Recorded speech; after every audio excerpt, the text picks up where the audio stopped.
मन, मस्तिष्क और बाहुबल के सामर्थ्य पर सफलता की सीढ़ी चढ़ने का राज बताने वाले श्लोकों की इस श्रृंखला के यह 22वीं कड़ी। मूल मराठी श्लोक। मना सज्जना हित माझे करावे, रघुनायका दृढ चित्ती धरावे, महाराज तो स्वामी वायुसुताचा, जना उद्धरी नाथ लोकत्रयाचा। हिंदी अनुवाद। रे मन, अपना हित चाहता है तो राम के प्रति दृढ़ श्रद्धा, दृढ़ भक्ति मन में रख। वह पवन पुत्र हनुमान का स्वामी है, सभी जनों का, तीनों लोकों का पालन करता, हित करता है। समर्थ रामदास स्वामी बार बार कहते हैं कि राम पर दृढ़ श्रद्धा रखें। इसका मतलब अपने काम पर पूरी श्रद्धा रखें। संसार में जो कुछ भी सुंदर है वह राम है। हमारा ध्येय हमारा राम है। उस पर हमें पूर्ण श्रद्धा रखनी चाहिए और पूरे मनोयोग से अपना ध्येय प्राप्त करने के लिए कार्यरत रहना चाहिए। वे मन से कह रहे हैं क्योंकि रामदास स्वामी हमेशा मन को ही बताए, क्योंकि वे जानते हैं कि हमारा मन बलवान है। वही कार्य हम करते हैं जो हमारे मन में आता है। मन में अगर अच्छी बातें आती रही तो हम अच्छा ही व्यवहार करेंगे। मन, तू मेरा हित कर। इसका तात्पर्य यही है कि हमें अपना हित और अहित समझना आना चाहिए। अहंकार हमारा सबसे बड़ा शत्रु होता है, इसलिए अहंकार को हृदय में कभी भी स्थान न दें।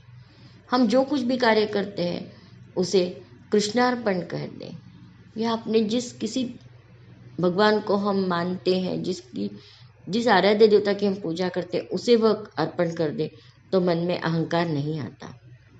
मेरे माध्यम से ईश्वर यह कार्य करवा रहे हैं, यही भावना रहनी चाहिए। क्योंकि हम अकेले कोई भी कार्य नहीं कर सकते। हम खाना भी खा रहे होते तो उस खाने के पीछे किसानों की मेहनत होती है, वो अनाज हम तक पहुंचाने वाले दुकानदारों की मेहनत होती है। मैं यह वीडियो आप तक पहुंचा पा रही हूँ, मेरी आवाज़ आप तक जा रही है, इसके लिए अनेक वैज्ञानिकों ने अथक प्रयत्न किए हैं। आज हम सभी जिस मुकाम पर हैं उन सब में हमारे माता पिता गुरुजन सभी का सहयोग है। हमारा व्यक्तित्व तो जो बनता है वो इन सभी लोगों की कृपा से बनता है। गलत तरीके से कमाया हुआ धन हो या कोई यश हो हमेशा दुखदायी होता है। थोड़े समय के लिए भले ही वह हमें सुख दे दे, पर अनंत काल के लिए सुख कभी नहीं दे सकता।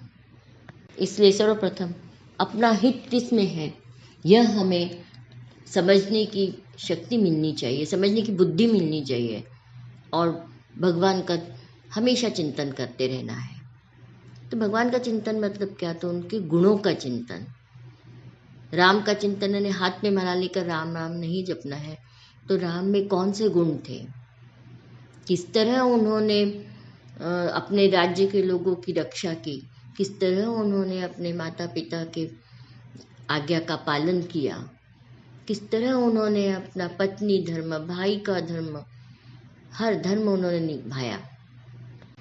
कृष्ण की भक्ति करना है तो किस तरह कृष्ण ने अपने गोप बालों के लिए, उनकी रक्षा के लिए काम किया,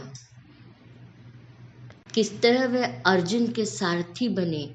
एक राजा होते हुए भी उन्होंने अर्जुन का सारथी बनना पसंद किया, उसे योग्य मार्ग पर लाने के लिए सभी प्रयत्न किए, उन्हें गीता का उपदेश दिया। शंकर भगवान की पूजा करना है तो उनके गुणों को समझना पड़ेगा। किस तरह उन्होंने संसार की सुविधाओं से दूर हिमालय में रहकर जड़ी बूटियों का अध्ययन किया, गंगा अवतरण के लिए मददगार साबित हुए। यह जानने समझने की कोशिश करना है।